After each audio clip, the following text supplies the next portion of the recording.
Hello friends, இன்றைக்கி வந்துட்டு கொத்தமல்லி தழை அதை வச்சு ரொம்ப சிம்பிளான முறையில் துவையல் எப்படி செய்யலான்னு சொல்லிட்டு பார்க்கலாம். இந்த துவையல் நம்ம நார்மலாக சாப்பாடு கூட பிசைஞ்சு சாப்பிட்றதுக்கு, ரச சாதத்துக்கெலாம் ரொம்பவே சூப்பராக இருக்கும். அது மட்டும் இல்லை, செய்கிறது ரொம்பவே சுலபம், உடம்புக்கும் ரொம்பவே ஸ்ட்ரென்த்து. இன்றைக்கி நான் மார்க்கெட்டில் ஒரு மீடியம் சைஸ் அளவுக்கான கொத்தமல்லி கட்டு வாங்கிட்டு வந்தேன். இது வேர் பகுதியை ஒரு இன்ச் அளவுக்கு மட்டும் அந்த தண்டோடு சேர்த்து கட் பண்ணி எடுத்துடலாம். நல்லா ஒரு 2-3 டைம் தண்ணியில் நல்லா மண்ணெல்லாம் இல்லாமல் கழுவி எடுத்துட்டு, தண்ணி எதுவும் இல்லாமல் உதறி எடுத்துக்கோங்க. இதை ஒரு 2-3 பீசஸாக கட் பண்ணிக்கலாம். நமக்கு அரைக்கும் பொழுதோ வதக்கும் பொழுதோ ஈஸியாக இருக்கும். அதுக்காக இப்போது நம்ம துவையல் செய்கிறதுக்கு கொஞ்சனா எண்ணெய் ஊற்றிக்கோங்க. 1 ஸ்பூன் உளுத்தம்பருப்பு, 1 ஸ்பூன் கடலைப்பருப்பு. இப்போ இது ரெண்டும் நல்லா பொரிஞ்சு கலர் சேஞ்ச் ஆக ஆரம்பிக்கும் பொழுது நம்ம காரத்துக்கு ஒரு 3 வரமிளகாய் சேர்த்துருக்கேன். ஒரு 2-3 பல் பூண்டு. காரம் இதில் கொஞ்சம் நல்லா காரமும் புளிப்பும் நல்லா தூக்கலாக இருந்தால் தான் அந்த துவையல் சூப்பராக இருக்கும். நீங்கள் நல்லா காரம் சாப்பிட்றவங்களா இருந்தால் இன்னும் 2 வரமிளகாய் கூட சேர்த்துக்கோங்க. இப்போது அடுத்ததாக நம்ம கட் பண்ணி வச்சுருந்த கொத்தமல்லி தழை அதையும் கொஞ்சம் கொஞ்சமாக சேர்த்துக்கலாம். பார்க்கும் பொழுது நமக்கு தழை அதிகமாக இருக்கிற மாதிரி இருக்கும். அது ஹீட்டில் சுருங்கிடும். இது வேகலாம் கூடாது. அதில் இருக்கிற எக்ஸஸாக நிறையா கொஞ்சம் தண்ணியெலாம் இருக்கும். அந்த தண்ணியெலாம் வெளியில் கொஞ்சம் லைட்டாக தழை சுருங்கி வரும். அந்த ஸ்டேஜ்லேயே நம்ம எடுத்துடணும். ரொம்பவும் வெந்துருச்சுன்னா நமக்கு கசக்கிற மாதிரி ஆகிடும் துவையல். அது ஒரு மாதிரி டேஸ்ட் அவ்வளோ நல்லா இருக்காது.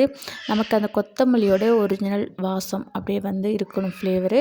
ஆனாலும் தலை இந்த மாதிரி பெரட்டி கொடுத்தோம் அப்படின்னா நல்லா சுருங்கி வரும். அது நமக்கு போதுமானது. நம்ம என்னுடைய சின்ன வயசுலலாம் நான் பார்த்துருக்கேன். அம்மா பாட்டி எல்லாம் அப்படியே கொத்தமல்லி தலையை நல்லா அம்மியில் உப்பு காரம் புளியெல்லாம் வச்சு அப்படியே அரைப்பாங்க. அதுவே ரொம்பவே வாசமாக இருக்கும். ஆனால் அம்மியில் அரைக்கும் பொழுது இருக்கிற அந்த ஃப்ளேவர் நமக்கு மிக்சியில் பச்சையாக அரைக்கும் பொழுது இருக்காது. அதுக்காக தான் ஜஸ்ட் 1 நிமிஷம் மட்டும் தலையை எந்த அளவுக்கு பரட்டி கொடுத்தோம் அப்படின்னா நல்லா சுருங்கிடும். அதுக்கப்புறம் நம்ம ஸ்டவ் ஆஃப் பண்ணிக்கலாம். இப்போ இதெல்லாம் ஆறட்டும். இப்போது சூடெல்லாம் ஆறினதுக்கப்புறம் இன்றைக்கி நான் ஒரு சின்ன நெல்லிக்காய் சைஸ் அளவுக்கான புளி எடுத்துருக்கிறேன். இதை சின்ன சின்னதாக கிள்ளி போட்டுட்டு நம்ம வறுத்து வச்சுருக்கிற உளுத்தம்பருப்பு, துவரம்பருப்பு, வரமிளகாய் இப்போ இது எல்லாத்தையும் ஒன்றா சேர்த்து முதல்ல தண்ணி எதுவும் சேர்க்காமல் அரைச்சி எடுத்துக்கோங்க.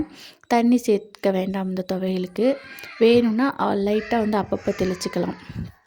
இப்போ அந்த பருப்பெல்லாம் முதல்ல கொரப்பாக நல்லா அரைச்சி எடுத்துக்கோங்க. பாருங்கள், இந்த அளவுக்கு நான் அரைச்சி எடுத்துக்கிட்டேன். இப்போ அடுத்ததாக நம்ம வதக்கி வச்சுருக்கிற தழை அதையும் இது கூடவே நம்ம சேர்த்துக்கலாம்.